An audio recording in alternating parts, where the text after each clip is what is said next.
Assalamualaikum warahmatullahi wabarakatuh. Perkenalkan, saya Syarif Al-Qulubi dengan NIM 2312020089 ingin menjelaskan materi tentang dasar prasangka dan sumber sosial prasangka, yang mana penjelasan ini bertujuan untuk memenuhi tugas mata kuliah psikologi sosial. Yang pertama, saya akan menjelaskan tentang dasar prasangka. Dasar prasangka merupakan faktor-faktor psikologis yang membuat seseorang cenderung memiliki sifat negatif terhadap kelompok lain.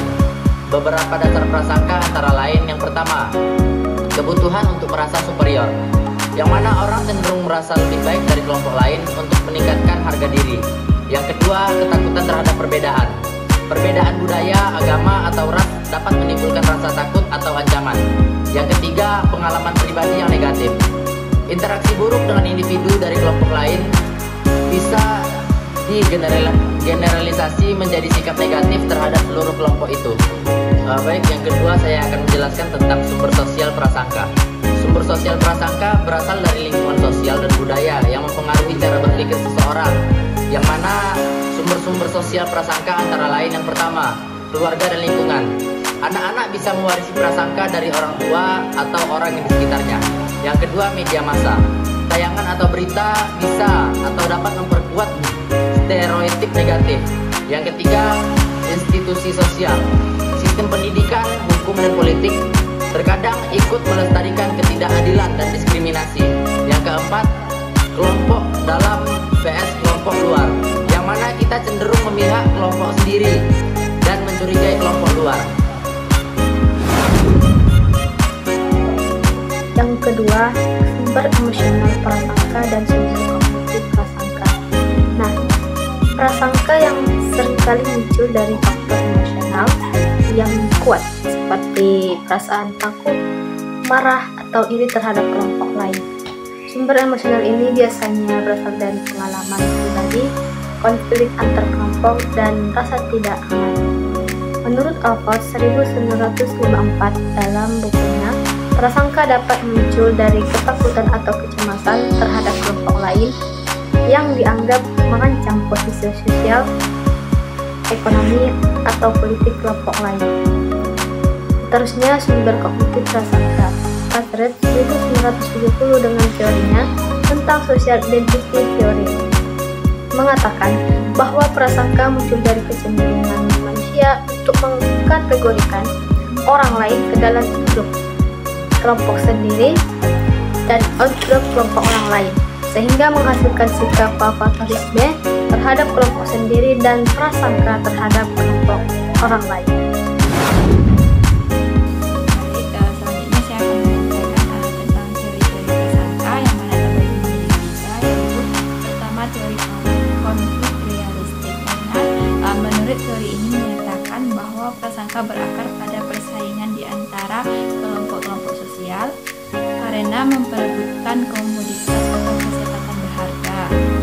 Dan yang kedua, teori belajar sosial yang menyatakan bahwa prasangka diperoleh melalui pengalaman langsung maupun melalui pengalaman orang lain dengan cara yang hampir sama dengan sikap-sikap lainnya.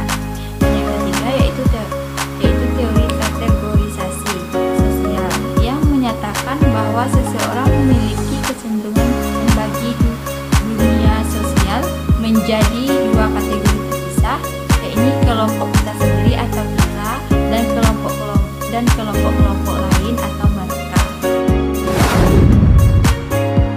Baiklah, saya akan menjelaskan materi selanjutnya, yaitu cara mengurangi prasangka. Yang pertama adalah dengan kontak antar kelompok yang setara. Maksudnya, melalui kontak ini diharapkan dapat mengurangi stereotip antar kelompok.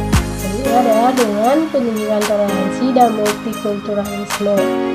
Hal ini dilakukan dengan menanamkan nilai keberagaman dan mengenali perbedaan sejak dini. Selanjutnya adalah dengan kerjasama untuk tujuan bersama, yaitu dengan menyelesaikan tugas bersama antar kelompok berbeda untuk menumbuhkan saling pengertian. Selanjutnya adalah dengan empati dan mengenali perspektif orang lain, yaitu dengan membayangkan bagaimana rasanya menjadi pihak yang didiskriminasi. Baiklah, saya akan menjelaskan materi mengenai diskriminasi sebagai dampak dari prasangka. Diskriminasi merupakan dampak langsung dari prasangka, yaitu perlakuan tidak adil atau berbeda kepada individu atau kelompok berdasarkan stereotip atau penilaian negatif yang telah terbentuk sebelumnya. Ketika seseorang atau individu yang memiliki prasangka negatif, mereka cenderung bertindak dengan menghambat kesempatan, hak atau perlakuan yang seharusnya diterima oleh kelompok tersebut. Misalnya dalam hal pekerjaan, pendidikan, atau layanan sosial.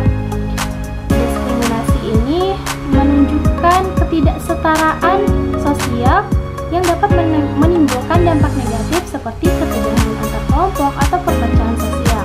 Dengan kata lain, prasangka yang bersifat mental dan sikap ini dapat berkembang menjadi tindakan nyata yang dapat merugikan kelompok lain seperti diskriminasi ini. Sekian, Assalamualaikum warahmatullahi wabarakatuh. Mari bergabung bersama kami menjadi bagian dari mahasiswa UIN yang